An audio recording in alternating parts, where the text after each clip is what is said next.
नमस्कार, मैं हूं आपके साथ शुभम मिश्रा और आप देख रहे हैं वीके न्यूज यूपी। प्रदेश में बढ़ रहे लव जिहाद के आपराधिक मामलों पर रोक लगाने के लिए योगी सरकार नवंबर 2020 में लव जिहाद करने वालों के खिलाफ एक कानून लेकर आई।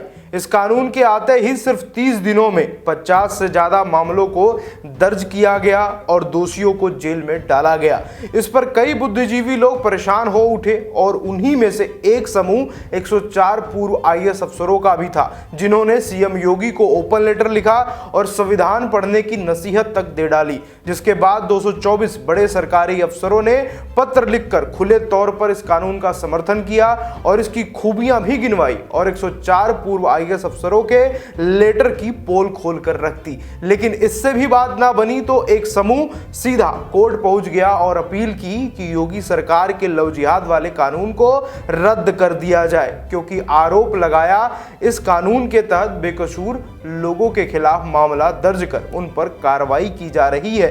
यहाँ सवाल यह है कि जितने भी लोग लव जिहाद के मामले में पकड़े गए हैं उनको या तो खुद लड़की ने या फिर लड़की के ही किसी परिजन ने पकड़वाया है, क्योंकि कानून भी यही है कि कोई तीसरा आदमी पुलिस में जाकर लव जिहाद की शिकायत नहीं कर सकता है जब तक कि वो सीधे सीधे इस मामले में शामिल ना हो। और फिर पुलिस की गिरफ्तारी के बाद दोनों पक्षों को कोर्ट में सुना जाता है, जिसके बाद कोर्ट सजा सुनाती है। अब ऐसे में निर्दोष को सजा मिलने का कोई सवाल ही नहीं उठता और ये जो लोग बार बार एक कोर्ट से दूसरे कोर्ट में जाकर लव जिहाद के खिलाफ कानून को रोकने की मांग कर रहे हैं, उससे कहीं न कहीं ये लगता है कि ये सभी लव जिहाद को रोकने की बजाय उसे बढ़ावा देने का काम कर रहे हैं। लेकिन अब लव जिहाद के खिलाफ आए कानून के विरोध में सुप्रीम कोर्ट पहुंचे एक समूह को तगड़ा झटका लगा है। सुप्रीम कोर्ट के मुख्य न्यायाधीश एस.ए.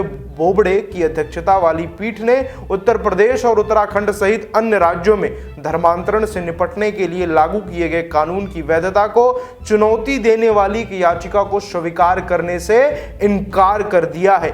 इनकार कर इस पीठ ने याचिकाकर्ता को कहा कि जो मुद्दा उठाया गया है इसके लिए इलाहाबाद उत्तराखंड हाई कोर्ट में पहले से ही सुनवाई चल रही है और याचिकाकर्ता संबंधित हाई कोर्ट का रुख कर सकता है। साथ ही कहा गया कि सुप्रीम कोर्ट भी हाई कोर्ट का विचार जानना चाहेगी और फिर इसी के साथ रिट याचिका वापस ली गई मानते हुए उसे खारिज कर दिया गया।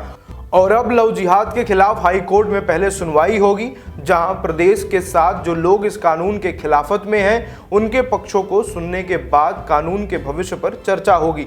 बता दें कि लव जिहाद के खिलाफ आए कानून का औपचारिक नाम उत्तर प्रदेश विधि विरुद्ध धर्म संपरिवर्तन प्रतिषेध अध्यादेश 2020 है, जिसके बारे में सीएम योगी पहले ही कह चुके हैं कि अब प्रदेश में गुड्डू पप्पू बनकर हिंदू महिलाओं के साथ धोखाधड़ी और शादी करना, उसके बाद धर्म परिवर्तन करना और फिर उन पर अत्याचार करने वालों का अब राम नाम सत्य होने की यात्रा निकलने वाली है। आपकी क्या राय है लव जिहाद को खिलाफ इस कानून को लेकर? हमें कमेंट बॉक्स में जाकर जरूर बताएं और उत्तर प्रदेश से जुड़ी हर एक खबर को देखने के लिए अब आप भी सब्सक्राइब करें वीके न्यूज यूपी। धन्यवाद।